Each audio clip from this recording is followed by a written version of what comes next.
So guys, andito ko ngayon sa Chaong, Quezon. So ito, na-vlog na to dati. Pero yun nga, nag-iba ng price kaya iba-vlog ulit.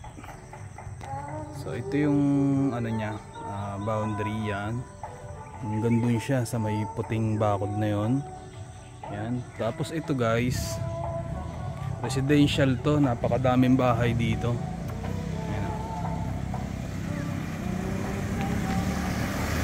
Malapit lang siya sa highway property. Yan, yung mismo frontage siya, nasa 100.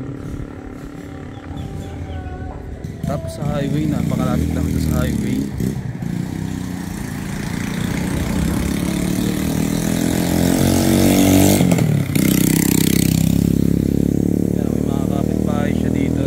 Na to eh. Mga tanim siyang rambutan yan, mga kapitbahay niya. May kuryente, internet, may linya ng tubig dito sa mismong property.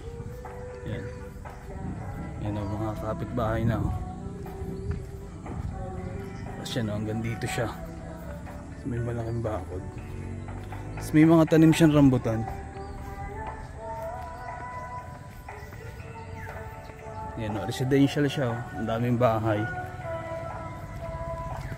So 8,000 square meter to, clean title. Yan yung mismong property o. May mga tanim na rambutan.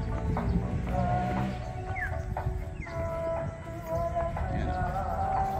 Mga tanim siyang rambutan. Tapos yan, mga nagtatanim ng halaman. Tapos yung mga rambutanan yan o. Yan yung kapitbahay niya. Lapit lang ito sa highway guys. Wala pang ano, walang 2 kilometro nasa highway.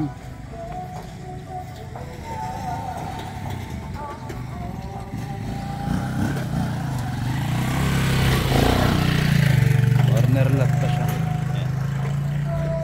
Kasi dito siya mag-i-end yung property niya.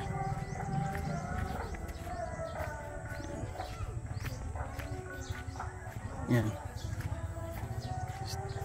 Ito ang boundary ng property. Ito ang boundary.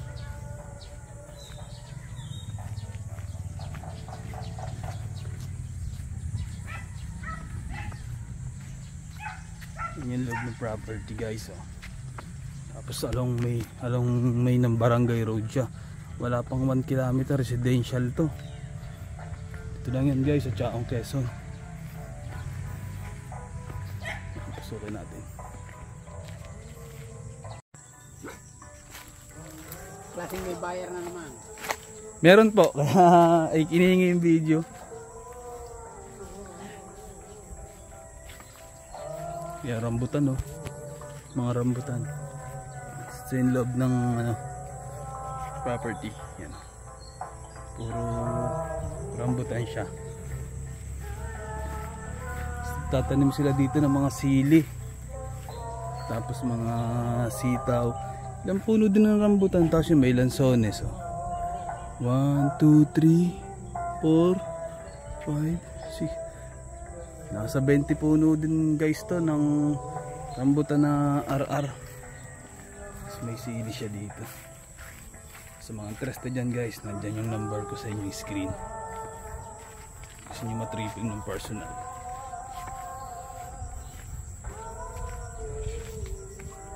Yan. Tayo, salamat po. Dami din siyang rambutan. Ang maganda kasi dito guys, napakalapit nito sa highway.